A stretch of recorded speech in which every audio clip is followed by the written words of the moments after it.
Coucou mes gazelles, bienvenue pour cette nouvelle guidance intemporelle, j'espère que vous allez bien, que vous vous portez bien. Donc aujourd'hui on va se pencher sur la blessure d'humiliation et tous les messages en fait que tes guides souhaitent te transmettre. Par rapport à tout ça, si tu traverses cette phase, ou en tout cas si tu essayes de la comprendre, si tu as pointé le doigt sur ça, par rapport à ce qui peut conditionner tes choix et ce qui peut t'aider à avancer en termes de prise d'initiative, de décision, parce que je te rappelle que tout est mouvement et que on est censé de toute façon rester en mouvement et maintenir ce changement dans notre vie pour notre mieux-être, pour notre bien-être, pour notre bonheur, sans se fossiliser justement sur ce genre de blessure, ok ? Allez, je rappelle que c'est une guidance intemporelle, donc quel que soit le moment de ta vie où tu visionnes cette vidéo, ça veut dire comme d'habitude que tu as potentiellement un message à recevoir sur ça. Et je rappelle aussi que c'est une guidance générale comme toujours, donc prends ce qui résonne pour toi et qui t'aide à te décider. Bon, on va essayer de voir un petit peu. Ok. Bon, il y a eu une volte-face par rapport à quelqu'un là. Il y a eu une volte-face par rapport à quelqu'un à qui tu tenais beaucoup visiblement. Alors soit c'est une volte-face, soit c'est une vérité qui t'a longtemps été cachée. Il y a eu des mensonges aussi, donc là on est sur une humiliation mais mêlée un peu à un sentiment de trahison et de manipulation. C'est très lourd, c'est très intense, ce genre de blessure, ce genre de sentiment là, on est vraiment sur quelque chose qu'on essaye de réparer et j'ai l'impression que tu t'en veux aussi de ne pas avoir vu les choses venir, comme si tu avais pu, comme si on t'avait donné les outils, comme si tu avais reçu des signes en ce sens pour t'alerter, mais en fait tu te reproches d'avoir en quelque sorte porté des œillères ou fait preuve de mauvaise foi parce que la vérité piquait trop à ce moment-là. Mais on est tous pareils de ce côté-là, quand on a quelque chose qui pique un peu trop là, on essaye de trouver des excuses, on essaye de se dire mais non c'est pas possible, mais non ça peut pas être ça, j'interprète mal, mon ressenti n'est pas bon. C'est tout à fait normal. Par contre, effectivement, ça a conditionné toute l'estime que tu avais de toi-même et que tu as actuellement, c'est-à-dire quelque chose qui a du mal à remonter la pente, mais parce qu'il y a encore beaucoup de colère. Il y a encore beaucoup de colère par rapport à tout ça. Ouh. Alors on attend une explication. On attend une explication pour certains d'entre vous là. On attend. Alors, c'est comme si. Alors, tu n'as pas forcément été placé dans une triangulaire, qu'elle soit amoureuse, amicale, relationnelle au sens large. Tu n'as pas forcément été placé dans une triangulaire, ça peut. Mais en tout cas, il est question de quelqu'un qui a fait volte-face par rapport à toi, encore une fois, mais c'est comme si cette personne n'était pas au courant C'est comme si cette personne ne savait pas encore que tu sais. C'est très étrange comme sensation, et c'est comme si tu attendais avec impatience de lui dire mais je suis au courant depuis longtemps en fait, je suis au courant depuis longtemps, maintenant j'attends tes explications, maintenant j'attends cette conversation là, on va mettre carte sur table, on va mettre les choses au clair, parce que moi aussi j'ai des choses à dire. Attention aux propos formulés avec la colère, comme on dit, la colère, la tristesse, le ressentiment ne sont pas les meilleurs conseillers, mais effectivement il y a comme quelqu'un qui a fait tomber le masque et qui essaye de continuer, qui essaie de rester dans le paraître par rapport à toi. Pour beaucoup d'entre vous, d'un autre côté, il y a quelqu'un qui s'est éloigné de toi, mais qui ne sait pas non plus que tu es au courant en fait de tous ces mensonges, de toutes ces tentatives entre guillemets de manipulation. On parle de double vie, alors là... Ouais. En fait, là, si tu as été dans le brouillard pendant tout ce temps-là, il y a une notion de dépendance par rapport à quelqu'un. Alors, on peut être sur une dépendance affective, on peut être sur une dépendance matérielle, on peut être sur un très grand besoin d'attention, un très grand besoin de fusion par rapport à cette personne. Tu t'es bridé, pendant longtemps tu t'es bridé pour cette personne, tu t'es oublié, tu lui as donné beaucoup. Encore une fois, on n'est pas forcément obligé de parler d'un relationnel sentimental, mais là, en 8 de cœur qui apparaît en énergie dominante, on est vraiment sur la nécessité de se retrouver soi-même et de retrouver une meilleure estime de soi. cette épreuve fait partie de toi, cette épreuve fait partie de ton chemin, de ton parcours. Effectivement, tu as reçu des signes annonciateurs de cette épreuve difficile, de cette blessure qui est ravivée. Mais ça n'est pas censé... Ça n'est pas censé conditionner ta façon de penser et ta façon de te placer par rapport aux autres d'une façon défaitiste ou fataliste. J'ai l'impression qu'en fait tu es encore dans cette croyance que finalement toutes les personnes que tu attires ont le même profil, que ce soit amical ou sentimental. Voilà, on est sur les mêmes accointances, le même type de personnalité, le même type de tempérament avec lesquels il y a quelque chose qui ne colle pas. On t'encourage à regarder en toi-même en fait, pourquoi ça résonne aussi fort, pourquoi est-ce que tu attires peut-être des personnes qui t'inspirent ce besoin chez toi en fait de vouloir attirer leur attention, de vouloir attirer leur amour, un besoin de tendresse. D'où est-ce que ça vient en fait? Tu vois, parce que ces personnes-là ne sont que l'écho, l'écho en fait de quelque chose que tu as déjà vécu, qui est synonyme d'un départ de ton milieu. On me parle de quelqu'un qui a été arraché à sa famille. Peut-être que c'est toi qui as eu la sensation d'avoir été arraché à ta famille ou à ton milieu, à quelqu'un en tout cas.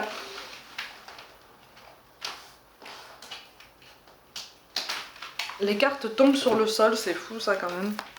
Ouais, il y a une jalousie par rapport à quelqu'un. Alors pour certains, il est question d'une jalousie par rapport à quelqu'un du passé. Comme si c'était ça en fait qui avait déclenché cette blessure. On me parle d'une concurrence entre deux membres de la même fratrie, donc toi et une autre personne, comme si tu avais eu la sensation qu'une figure parentale peut-être préférait entre guillemets l'autre personne plutôt que toi. Il y a quelque chose comme ça qui fait qu'en fait un ressentiment, une rancœur, un grand sentiment d'injustice en fait. On me parle d'une grande autorité aussi, comme si tu avais peut-être reçu une éducation un peu stricte, un peu dure, hein, un peu dure comme ça, et qui avait aussi conditionné ton côté un peu enclin à raser les murs, à vouloir être dans la complaisance, coller aux étiquettes comme ça, rentrer dans les cases. Mais en fait là on te dit que tu as beaucoup à apprendre de toi-même et des autres, parce que visiblement il y a des échanges que tu t'es interdit, et c'est comme si en fait tu avais eu toujours le réflexe d'attendre à chaque fois le dernier moment pour pouvoir t'exprimer, comme si tu avais eu le réflexe d'attendre qu'on te donne presque la permission en fait, hein, d'avancer, de dire ce que tu pensais, de dire ce que tu ressens, tu vois. Ouais, on est vraiment sur un sentiment qui est vraiment mêlé à de la trahison, et c'est une grande douleur, c'est une grande blessure de cœur, hein, vraiment. Hein. En plus en dos de deck on a la reine de cœur, donc en fait tu as du mal à écouter ton intuition encore, hein. Pour l'instant c'est encore un peu flou, c'est encore un peu parasité par cette colère. C'est une colère qui est endormie, c'est une colère aussi qui manque de douceur par rapport à toi-même. Il y a une colère qui est dirigée par toi, sur toi-même en fait, qui fait que tu te brides, tu t'empêches de vivre, tu t'empêches de prendre certaines décisions, tu t'empêches de t'exprimer toi-même en fait, parce que on t'a conditionné et tu as grandi en fait sur cet aspect. Et du coup c'est normal que tu aies attiré tant dans le domaine amical que sentimental le même type de profil en fait, tu vois, parce que en fait on t'a jamais appris à t'imposer en bonne intelligence. On t'a jamais appris, ou en tout cas donné la possibilité, ni le droit, ni la légitimité de poser des mots en fait sur ce qui se passait au niveau des émotions qui te traversaient. Donc il y a un besoin de fuite là, il y a un besoin de fuite de la réalité. J'ai l'impression que là tu es fatigué. Attention à de possibles dépendances à la fête ou dépendance à peut-être l'alimentation, pour compenser justement ce manque d'attention, ce manque de tendresse. Attention, hein, on t'appelle à te réguler, rien n'est perdu, hein, il y a quelque chose là qui peut se reprendre en main. De toute façon rien n'est jamais perdu, hein. Là en tout cas ce qui ressort ici, c'est la nécessité de regarder en toi-même tout ce que tu as enfoui, tout ce que tu as contenu, et surtout Décider que tu es légitime de t'exprimer, que tu es légitime d'emprunter le chemin qui t'appelle, tu es légitime de faire les choix de vie qui t'attirent vers ce bonheur. Qu'importe si on est d'accord avec toi, qu'importe si on émet des jugements positifs ou négatifs sur tes choix, ce sont tes choix, c'est ta vie. Tant que ça t'amène vers du bonheur et du mieux-être, c'est le principal. Tu vois, c'est le principal. Mais c'est comme si en fait tu te reprochais beaucoup ce volte-face par rapport à cette personne. Comme si tu te disais mais je l'ai vu venir, je l'ai senti, je me suis pas écoutée, j'ai pas voulu voir les signes, j'ai pas voulu écouter les gens. Visiblement il y a un entourage qui a voulu essayer de te prévenir, qui a voulu essayer de... Alors par contre il y a une énergie autour de toi, dans le cercle amical, qui essaye de te soutenir mais tu ne l'écoutes pas. Tu ne l'écoutes pas, mais pourtant c'est quelqu'un qui va t'encourager dans les temps qui arrivent là. C'est quelqu'un qui va t'encourager, ou en tout cas qui est assez solide pour être une oreille attentive à ce qui se passe en toi. C'est quelqu'un aussi qui voudrait t'encourager justement à te diriger vers une expression libre, vers un plein épanouissement de toi-même, une pleine conscience de ton potentiel. C'est quelqu'un qui va t'encourager à poser des mots, à t'exprimer, à parler, à prendre la parole. Pour tout et pour rien d'ailleurs, hein, parce qu'au début tu vas te dire mais c'est quoi ça, qu'est-ce qu'elle me veut elle, c'est inutile en fait que je parle comme ça. Non, c'est pas inutile justement, c'est indispensable. Ce sera nécessaire et indispensable. Bon, de toute façon, cette conversation pour mettre à jour cette personne-là aura lieu. Mais pour moi, il y a une énergie tierce là qui ressort dans la manipulation, qui ressort dans des énergies toxiques, hein, dans une influence psychologique assez forte, ou en tout cas dans une volonté de rester dans cette dominance, dans ce déséquilibre relationnel, d'accord? Parce que c'est quelqu'un qui, pareil, n'a pas... Encore une fois, je ressens une énergie féminine qui est dans cette volonté d'essayer de garder cet ascendant. Alors, soit sur toi-même, soit sur la personne qui t'a tourné le dos ou qui a fait volte-face par rapport à toi. Il y a quelque chose là, donc c'est vraiment les deux cas de figure, hein. On est vraiment sur la jalousie dans la fratrie et la triangulaire dont je te parlais tout à l'heure. De toute façon, il va y avoir un éclaircissement de la situation, mais pour l'instant, on t'encourage vraiment à t'accorder de vivre en fait. Tu vois, parce que tu t'interdis beaucoup de choses, tu te brides beaucoup, t'es un peu trop autoritaire par rapport à toi-même. Donne-toi la liberté d'exister, donne-toi la liberté de vivre, donne-toi la liberté de t'accorder toutes les fantaisies qui t'appellent, toutes les fantaisies qui te tentent, tous les moments de détente en fait qui pourraient t'apporter un bien-être. N'hésite pas à essayer, au moins tu verras, tu vois, accorde-toi une marge de manœuvre. D'accord? Parce que visiblement, sur tous les domaines de ta vie, tu t'es extrêmement conditionné pour être très rectiligne, en fait, très rigide. Du coup, c'est pour ça qu'en fait, au niveau des signes que tu as reçus, pour essayer de te prévenir par rapport à cette personne, tu n'as pas été dans la réceptivité complète.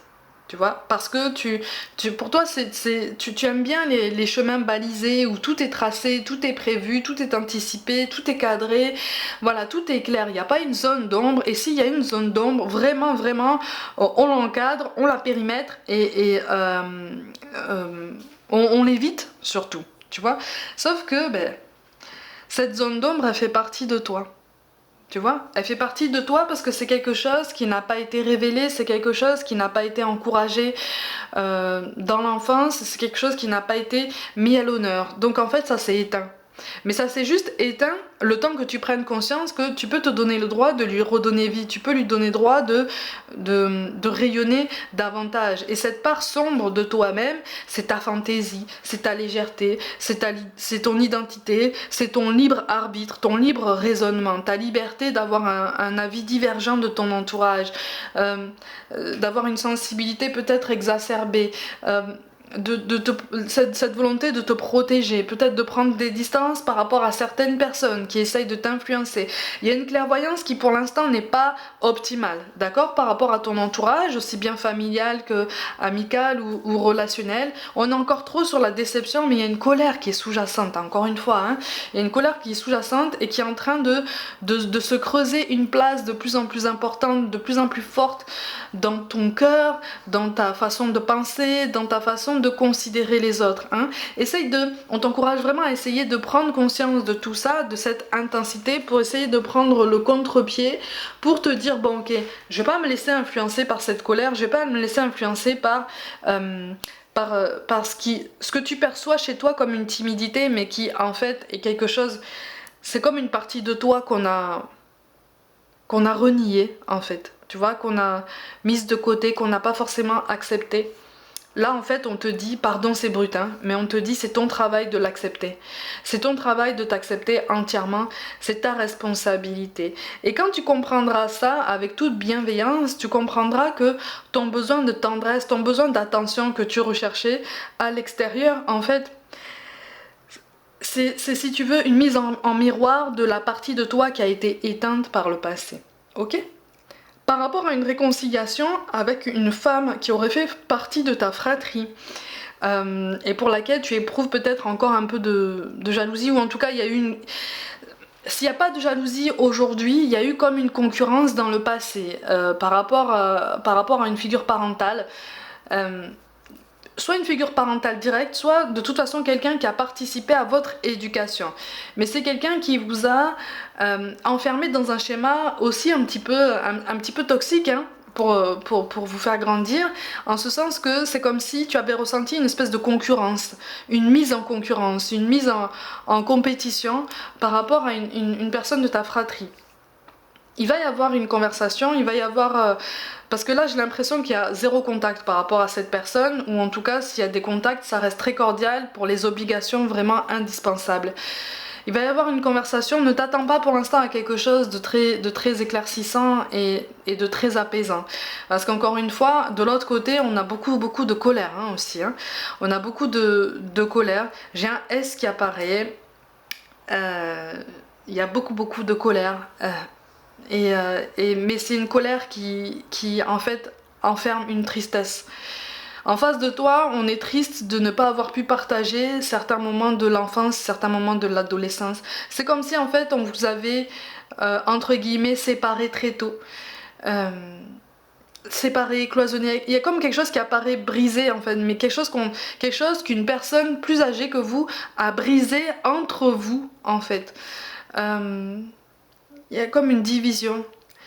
Et on t'invite à comprendre que justement vous fonctionnez en miroir et vous êtes toujours connectés.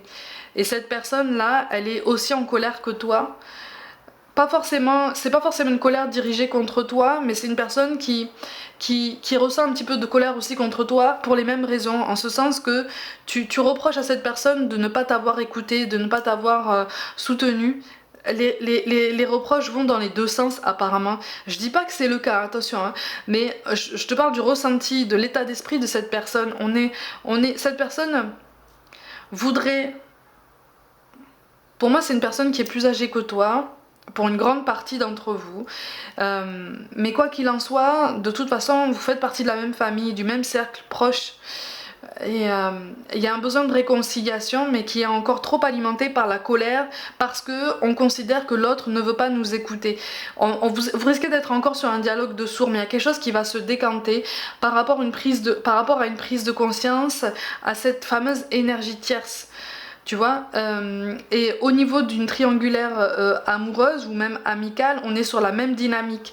Quand il y aura cette prise de conscience par rapport au côté un peu double face de cette énergie tierce, un dialogue sera possible avec la personne avec laquelle tu sembles opposé ou en tout cas éloigné. Mais en tout cas, sur cette blessure, tout cas de figure que je viens de t'énoncer, on me parle d'une division qu'on t'a imposée, qu'on vous a imposée à tous les deux. En fait, c'est comme un cœur qu'on a déchiré en deux en fait, c'est très intense, c'est très... il y a quelque chose qui va se régler, mais ça va se régler avec le temps, d'accord? Ne force rien, ne force rien parce que cette prise de conscience par rapport à cette énergie tierce, elle viendra aussi aux oreilles de la personne avec laquelle, au fond de toi, tu veux quand même te réconcilier, même s'il y a encore beaucoup de colère. Mais encore une fois, c'est la même colère qui est teintée de la même tristesse et de la même détresse émotionnelle. Donc cette blessure d'humiliation, elle est aussi présente chez cette personne-là, même si tu n'en as pas forcément l'impression, hein, elle est aussi présente et elle est tout aussi intense. C'est comme si en fait on vous avait, encore une fois, hein, que ce soit dans la même famille ou une relation sentimentale ou deux amis, on vous a privé de la parole. C'est très étrange, c'est comme si, oui, c'est comme si on vous aviez fait comprendre, mais t'as pas le choix en fait, c'est comme ça, c'est pas autrement, et tu n'as pas à exprimer ça parce que tu n'as pas à ressentir ce que tu dis ressentir en fait, non, ça n'existe pas. Donc en fait, c'est comme si on vous avait conditionné dans l'idée que non, les émotions qui hantaient et qui hantent encore aujourd'hui votre cœur n'existaient pas, mais elles sont bien réelles, ces émotions, tu vois. Et c'est à toi, c'est à vous deux de prendre conscience de la réalité de ces émotions, de leur intensité. C'est pour ça qu'au niveau de la conversation, il n'y aura pas quelque chose d'immédiat pour l'instant, parce qu'on te demande d'essayer de mettre à jour déjà ces émotions en toi, et c'est déjà un constat très intense, un travail sur soi-même qui est très intense, qui va te demander beaucoup de courage et beaucoup d'honnêteté envers toi-même, qui va te demander aussi d'apprendre à t'entourer de bienveillance et de douceur déjà par toi-même, d'où le 8 de cœur, tu vois. Donc en fait c'est ce qui va aussi t'aider à avoir un optimisme un petit peu plus marqué quant à la suite de ton parcours, notamment sentimental. Ok? Donc on va élargir au relationnel général, mais rien n'est perdu. C'est vraiment ce qu'on essaye de te faire comprendre. Rien n'est perdu. Tout cas de figure que je t'ai énoncé, rien n'est perdu. Fais preuve de patience, mais surtout fais preuve de bienveillance déjà sur toi-même. D'accord? Tu as encore les yeux fermés sur toi-même, sur ton cœur. Donc on ne peut pas ouvrir les yeux sur une situation générale si on a les yeux fermés sur son cœur et sur son état d'esprit en entier. Ok? En toute transparence. En tout cas, tu es sur la bonne voie malgré tout et tu es sur le bon chemin pour essayer d'apaiser en tout cas un petit peu cette colère qui te hante encore, d'accord? Donc on y va tout doucement, on s'entoure de douceur, on travaille sur soi, on essaye de regarder en face cette part qu'on a éteinte de soi-même et qui est très belle. D'accord? C'est une belle partie de toi-même qui ne demande vraiment qu'à reprendre vie. Et tu verras qu'à ce moment-là, ça va participer de ta confiance en toi-même et de ta fameuse estime de toi-même dont je te parlais au début du tirage. Ok? Voilà mes gazelles, comme d'habitude prenez soin de vous, croyez en vous. Pour toute guidance personnelle, envoyez-moi un mail. N'hésitez pas à vous abonner à cette chaîne si le cœur vous en dit, à liker, commenter et partager autour de vous. Rejoignez-moi aussi sur les réseaux sociaux comme Facebook, Instagram et TikTok pour des guidances express. Je vous envoie tout mon soutien et je vous dis à très vite.